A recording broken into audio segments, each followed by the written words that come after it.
The $199 Oculus Touch package launched today, and VR expert Adi Robertson from The Verge is here to tell us what she thinks. Welcome, Adi. Hi. So Oculus is kind of late to the motion control party. Do you think it was worth the wait? I really, really wish that it had been available at launch or a little bit closer because it feels like a completely integral part. But I think that in terms of just pure ergonomics and hardware, they're absolutely my favorite major motion controllers. And how are they powered? So they use one AA battery that slides into the side of them. Oh, that's nice. So you're not connected to any wires? No, they're totally wireless. They you get a second wired USB camera in the box, but that's an external tracking camera. I mean, I'm not used to our top level technology having AA batteries anymore. I'm used to them all having some sort of rechargeable lithium ion battery in there. Do you miss that? Or, I mean, is the battery life exceptional enough that having to do the old school AA battery isn't a big deal?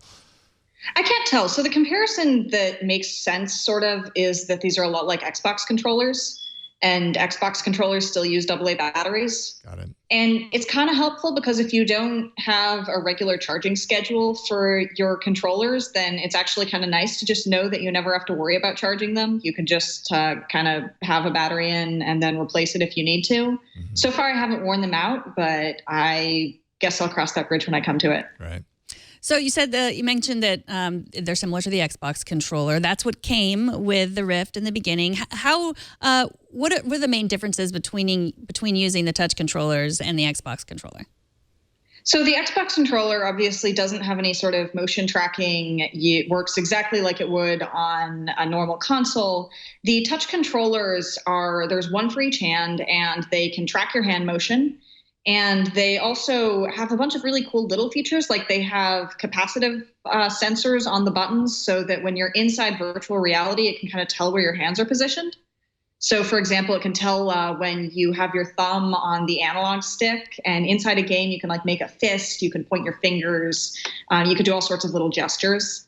So they're much more responsive, and they're much more about mimicking actual hands. But they don't actually articulate your fingers, do they? No, so they have, there's a lower trigger that like a grip button that basically stands in for your lower three fingers. There's an upper trigger that stands in for your forefinger. And then there's the buttons on the top, which sort of stand in for your thumb. So it can technically articulate those three parts of your hand pretty well. But it's not literally mirroring them the way that the Elite Motion would, for example. Yeah, that was kind of where I was about to go with this. So I played with the three kind of major systems motion controllers, and definitely I would say the Oculus Touch was the best of the three. I felt like it was the most dynamic, getting a little bit of that, even though it was pretty minimal, getting that kind of that level of articulation on a couple of my fingers was a nice bonus and helped with the immersion. But so Leap Motion had their kind of announcement that we talked about earlier in the show today. Do you think that's the end game here? Are all of these kind of moving to an eventual goal where you don't need these controllers at all, you just have your hands and that's good enough? So the thing that most people who I've talked to in VR will say is that they're two different things. But one of the problems with Leap Motion is that I guess you can think of it a little bit as being purely analog. There's no equivalent to hitting a button. And so it means that the system is constantly trying to figure out, are you grabbing this thing? Are you swiping? What are you doing? And as a result, it's not really as reliable, as consistently reliable if you're in, say, a first-person shooter.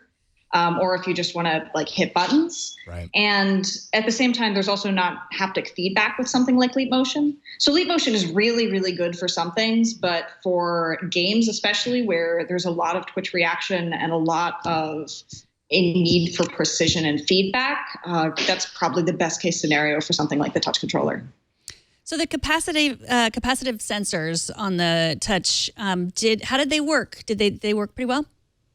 Yeah, they seem to work fine. It's still a little bit weird in that I'm not necessarily used to putting my thumb down. And so if it's not down, it thinks it's sticking straight up, which is a little bit of a weird gap between perception and reality. But they're really cool. They're something I would probably have never thought of if Oculus hadn't done them. And they turn out to be very, very useful. Okay, so now here's the big question. Now that they have the controllers, how do you feel about the Rift compared to the Vive? I think that there are pros and cons. The big con is that they aren't designed for 360-degree motion quite as well. That the Oculus suggests you put them front facing. You don't have to, but that's kind of what things are designed for. And so it's tougher to turn around and do real room scale VR like you would with the Vive. Oculus's exclusive games are really fantastic, and I think that's going to be a huge plus. And at the same time, you can pretty much do a lot of the Vive games. A lot of Vive games are getting ported straight over. A lot of them are still supported very well. So I think the Rift is a really great all-purpose solution. There are specific cases in which the Vive will work better. So how does that work? You can play Vive games on the Rift, but you can't technically play Oculus games on the Vive? More or less, yeah. So there was a program called Revive, and the idea was you could buy a Rift game and then you could play it on your Vive. It wasn't piracy. It was just like a support hack. And that seems to still be on the table, but it's not really clear how well it's working right now. So it seems like you're probably going to have better luck playing Vive games with a Rift than playing exclusive Rift games with a Vive. And in terms of like the PlayStation VR, I know you didn't love the controllers. They're nothing compared to this. Who would you recommend the PlayStation for versus the Rift or the Vive? So the PlayStation VR, one of the things it's great at is making games that aren't motion controlled that actually are fantastic. They have this whole thing where they just like doing these trancy seated games like Rez and Super Hypercube and Thumper. And I think those are really fun. I think it's a great couch gaming kind of solution, which is something that people want sometimes. They don't necessarily always want to use motion controls. And I think there's also probably a good argument that Sony is going to end up, if it sells enough of these, investing in a better motion controller. And so just the way that sort of the Rift was playing catch up with the Vive, I think PlayStation VR could easily play pretty good catch up with the Rift and the Vive. Well, thanks so much for joining us. Adi Robertson is the VR and AR expert at The Verge and at the Dextriarchy on Twitter. Thanks for coming on. Thank you, Adi.